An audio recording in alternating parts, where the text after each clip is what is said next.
Hello everyone, this will be a quick guide on how to grind Aphrodon Temple. The recommended AP for this spot is 2100, and the mobs on this area are all Edania type. They also inflict knockdowns, and I tested it, so I do recommend you run 100% resist on this spot if you don't want to just die randomly. These were the creases that I was running.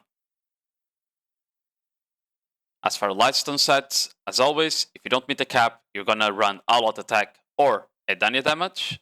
And if you do meet the cap, you are gonna swap to Vicious Shadow. Or if your class needs, you can run Death Blow. Before going into the SWAT mechanics, Marnie Realm you can get to by just auto-pathing to the node manager by right-clicking the Grindspot icon on the map. There is also 11 to 12 spots to grind on, so there's a lot of spots per server, and the Grindspot will be indicated by this tree. Around that tree, there will be a scarecrow. To start grinding, you need to kill it, and then the mobs will start to spawn. Just like in Edania Part 1, this spot is a tower spot. So let's move on to mechanics. Once the mobs start spawning, you're just gonna kill them. Eventually, a message will show up, and an unhittable scarecrow will be summoned around the middle tree. As you keep killing the mobs, eventually another message will show up and a second scarecrow will summon. Finally, a third one will also be summoned as you kill more mobs. This is the charging up phase.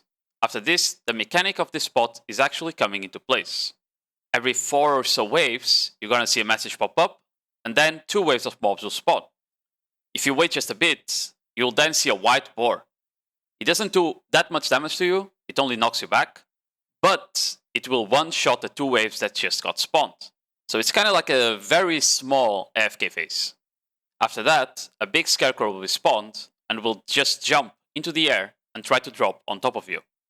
You need to dodge the red circle or frontal guard it. If you don't, he'll basically almost one-shot you. The scarecrow will jump up to 3 times, and the more times it jumps, the more trash loot it will give at the end when you kill it. The number of jumps seems to be RNG, by the way. After you kill the big scarecrow, you get its loot, and then you're back on killing mobs until the boar gets summoned again, and then you kill the scarecrow again, etc. That is the loop of this spot after you manage to charge it up. If you manage to keep the spot charged up for roughly 10 minutes, you then get an AFK phase of 2 minutes. After the AFK phase is done, the spot stays charged up, so you just keep killing mobs like you were doing before, and that's basically the loop of the spot. Now, there's 2 things to know. First, instead of the boar, sometimes, very rarely, you can get Agris to show up. She'll basically not one-shot the full 2 waves that get spawned, but she'll buff the scarecrow loot and probably drop rate, we don't have confirmation on that, by a lot. Basically, the scarecrow will go from giving you 20 to 60 trash to give you like 170 to 200 plus, if Agris shows up. And the second thing is that the scarecrows, the unhittable ones that you charged at the start, can also be despawned. And if they get despawned, you won't get an AFK time because it will reset.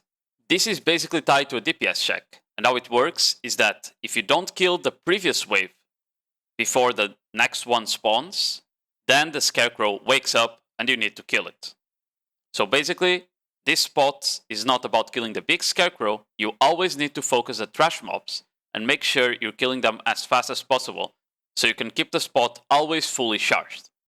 So, as for results, you're looking at around 23k trash for 35k agris used. This will result in around a baseline of 3.8 bill, but of course you might get way more depending on the amount of extra drops that you get. Although fusion shards are going to lose their value real quick, the Nev fragments probably won't, and neither will the Twilights, by the way.